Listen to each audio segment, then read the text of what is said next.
김자점이 교열형에 처해졌을 때 사지가 토막내지고 마지막에 목이 잘리는 끔찍한 형벌을 받았는데, 이는 과거 김자점이 신기원을 사지혈단해서 죽일 때와 동일한 방법이었다.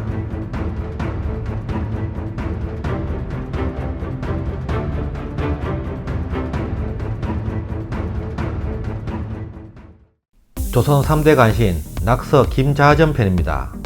1588년 선조 때 태어나서 1651년 12월 17일 효종 때까지 63세를 살았다.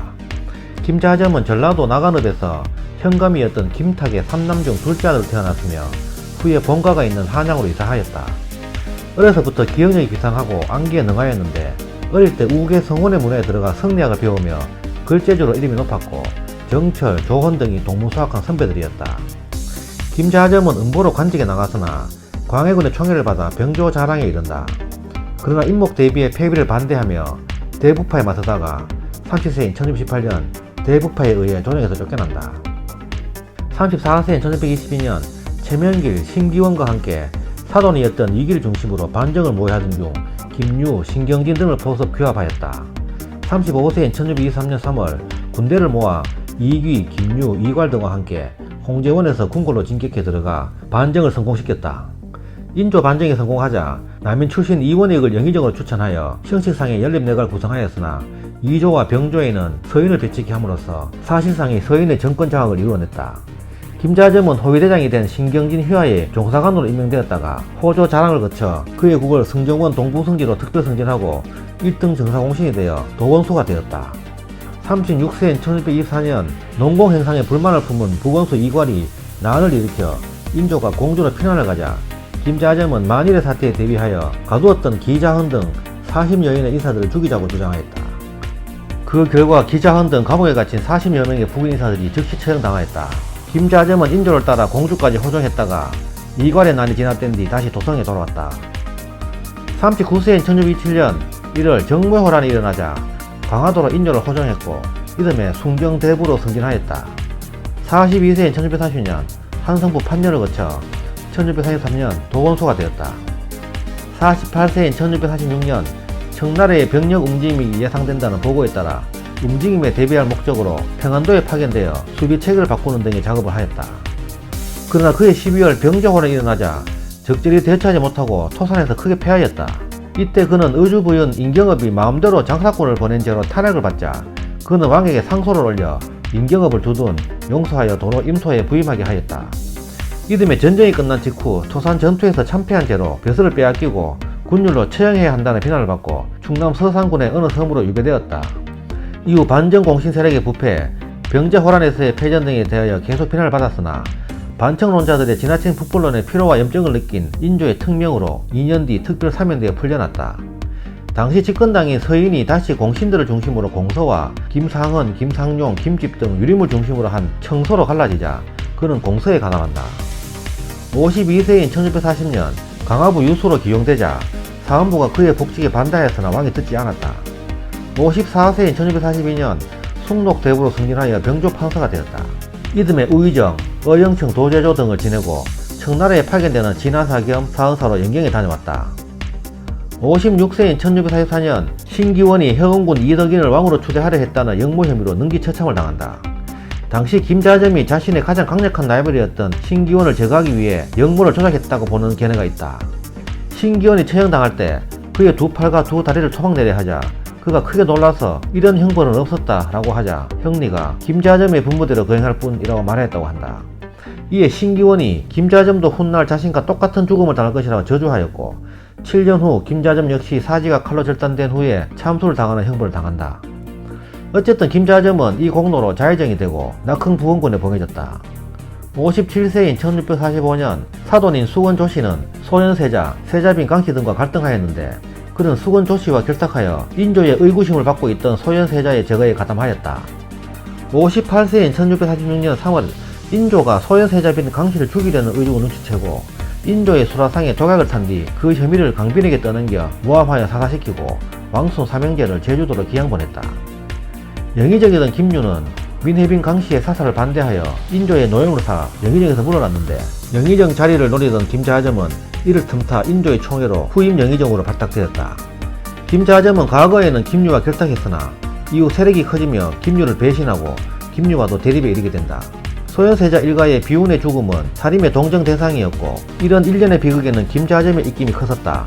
그해 6월 청나라에 포로로 끌려가 있던 임경업이 2년 전에 있었던 신기원 모방 사건에 연루돼 돌아와 조사를 받다가 혹독한 고문으로 옥사하게 된다.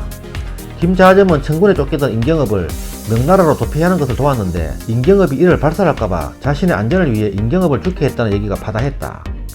이후 그는 송시열, 송중길, 김집, 윤유 등 북벌론자들의 주 공격 타겟이 된다. 59세인 1647년 그의 손자 김세룡이 인조의 서녀인 효명옹주와 결혼하자 다시 세력을 잡고 권력을 확장해 나간다. 61세인 1649년 인조가 죽고 복림대군이 즉위하여 효종이 되자 김자점은 사헌부와 사관원의 심한 비판과 탄핵을 받게 된다. 즉위 초 효종은 김집, 송시열, 송중길, 김상은 등을 불러들여 제야 선비들을 우대하는 정책을 폈는데 그들은 김자점이 강빈 옥사를 날조하여 민해빈 강씨 등을 죽인 것으로 보고 그를 비난하였다. 또한 김자점은 효종의 북벌 정책에 반대하다가 거듭 양사의 탄핵을 당한다.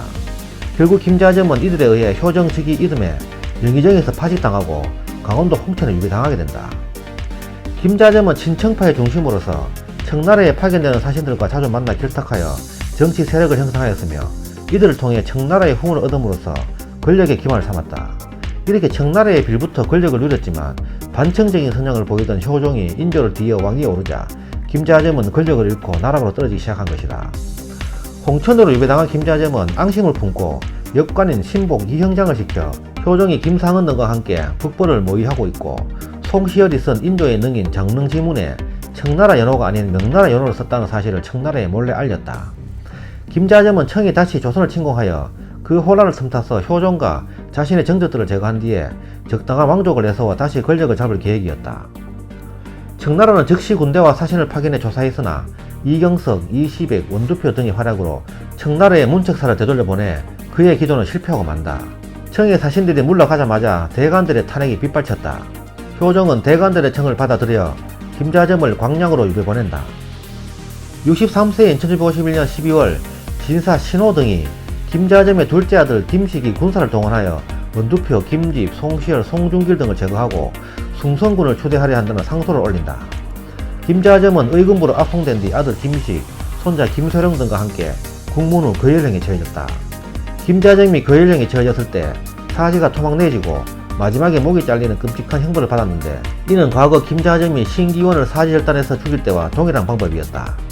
향년 63세였다. 이때 그의 맏아들 김년은 형문을 받던 중 옥사하였고 김자점과 친분이 있던 세력들은 모두 파직당하거나 조선에서 쫓겨났다. 이때 김자점의 가문은 멸문을 당한다. 효명옹주와 결혼했던 손자 세령도 처형되었고 효명옹주는 섬으로 유배되었으며 옹주의 어머니이자 숭성군의 어머니였던 귀인조씨도 사약을 받았다. 그리고 김자점의 모친과 첩 등은 모두 노비로 끌려갔고 그의 아버지 김탁의 묘소와 선산 분묘도 모두 파헤쳐져서 부관 참시되었다. 김자점의 죽음을 계기로 인조 반정에 공을 세운 서인 공서파는 몰락하고 김장생, 김집 등 청서파가 집권하게 된다. 이후 김자점의 일가는 뿔뿔이 흩어졌는데 당시 김자점의 십촌인 김대충이 화를 피하여 가족을 이끌고 경기도 개성으로 숨었다가 다시 황해남도 해주로 정착하였다. 이 김대충의 11대 손이 백범 김구이다. 김자점은 고기를 매우 좋아하였고 특히 밥상에 소고기가 없으면 밥을 먹지 않았다는 말이 나올 정도였다. 당신은 소가 귀하여 소를 함부로 잡는 것을 엄격하게 금하였으나 김자점은 이를 어기고 소 도축을 자주 하여 유생들의 상소가 끊이지 않았다고 한다. 결국 사헌부가 김자점 집을 압수수색했더니 소고기가 무려 큰 상자 6개가 꽉 찰 정도로 나왔다고 한다. 김자점은 경기도 이천 장호원에 아버지 김탁이 매장된 백족산을 명당으로 만들기 위해 자점보라는 인공호수를 만들고 거기에 사시사철 푸른 물이 고여있게 했다.